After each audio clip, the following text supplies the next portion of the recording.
நல்லடியார்களுடைய சிந்தனைகள் சேர்ந்து போகணும், சிந்தனைகள் முரண்படக்கூடாது.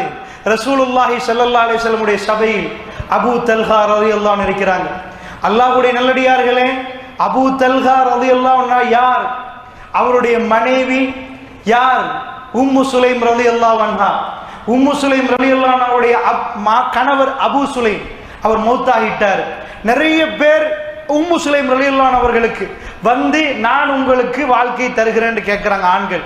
அந்த பட்டியலில் அபூ தல்ஹாவும் இருக்கிறார். உம்மு சுலைம் ரலியல்லாஹு அன்ஹா ரிஜெக்ட் பண்ணிட்டாங்க. அபூ தல்ஹா, நீங்க ஒரு காஃபிர், உங்களை எப்படி நான் மனம் முடிப்பது? நான் இஸ்லாத்துக்கு வந்தா என்ன கல்யாணம் முடிப்பீங்களான்னு கேட்கிறாரு. ஓ பரவாயில்லை, இஸ்லாத்துக்கு வந்தால் உங்களை நான் கல்யாணம் முடிப்பேன்றார். இஸ்லாத்துக்கு வருகிறார். அல்லாஹ்வுடைய நல்லடியார்களே, என்னுடைய பார்வையில் உங்களுடைய பார்வையில் அவர் இஸ்லாத்துக்கு வந்தது யாருக்காக? உம்மு சுலைமுக்காக. நஊது பில்லாஹி மின்ஹா. அப்படி நினைப்போம். ஆனால் அவருடைய முழு வாழ்க்கையும் எப்படி மாறுது, அந்த பெண் எப்படி மாத்துறாள். அல்ஹம்துலில்லாஹ், அல்லாஹ் அந்த பெண்ணு மூலமாக அவருக்கு ஹிதாயத்தை கொடுக்கிறான். அல்லாஹ்வுடைய தூதருடைய பள்ளிவாசலில் ஒரு விருந்தாளி வந்திருக்கிறார்கள். மன் கான யுமினு பில்லாஹி வல் யௌமில் ஆகிர் ஃபல்யுக்ரிம் லைஃபஹு. யார் மறுமையும் அல்லாஹ்வை நம்புகிறார்களோ, யார் அல்லாஹ்வையும் மறுமையை நம்புகிறார்களோ அவர் விருந்தாளியை சங்கைப்படுத்தட்டும் என்று ரசூல் ஸல்லல்லாஹு அலைஹி வஸல்லம் சொல்லியிருக்கிறாங்க. இந்த ஹதீஸ்கள் போதனைகள் அவர் நல்ல கேட்டிருக்கிறார். அல்லாஹ்வுடைய தூதருடைய பள்ளிவாசலுக்கு ஒரு விருந்தாளி வந்துட்டார். அவர் ஊரு பேரு என்ன, ஊர் கருப்பா வெள்ளையா சிவப்பா என்ன மொழி ஒன்றுமே தேவையில்லை.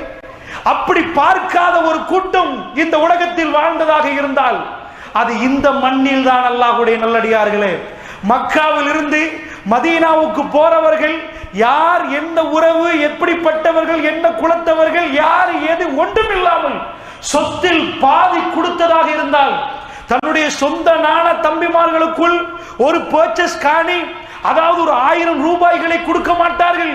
நானா தம்பிக்குள்ளே அந்த பிரச்சனை இருக்கிற நேரம் அல்லாஹ்வுடைய தூதர் வந்து விட்டு இவருக்கு கொடுங்கள் அப்பா, எல்லாத்தையும் சொத்தில் பாதியை கொடுப்பா என்று சொன்னால் மறு பேச்சுக்கு இடம் இல்லாமல் அத்தனையும் கொடுத்தார்கள் என்று சொன்னால் அந்த கூட்டம் சகோதரர்களே, அல்லாஹ்வுடைய தூதர் உருவாக்கின கூட்டம். அதுக்குள் இருக்கிறார் அபூ தல்ஹா ரலியல்லாஹு அன்ஹு அவர்கள். அவரிடம் ரசூலுல்லாஹ் சொன்னார்கள், எல்லாரும் இருக்கிறார்கள், என்னுடைய விருந்தாளியை சங்கைப்படுத்துவதற்கு என்னிடம் ஒன்றுமே இல்லை, யாருக்காவது முடியுமா? அபூ தல்ஹா ரலியல்லாஹு அன்ஹு கை தூக்குற, யா ரசூலல்லாஹ், வீட்டுக்கு போய் பொண்டாட்டி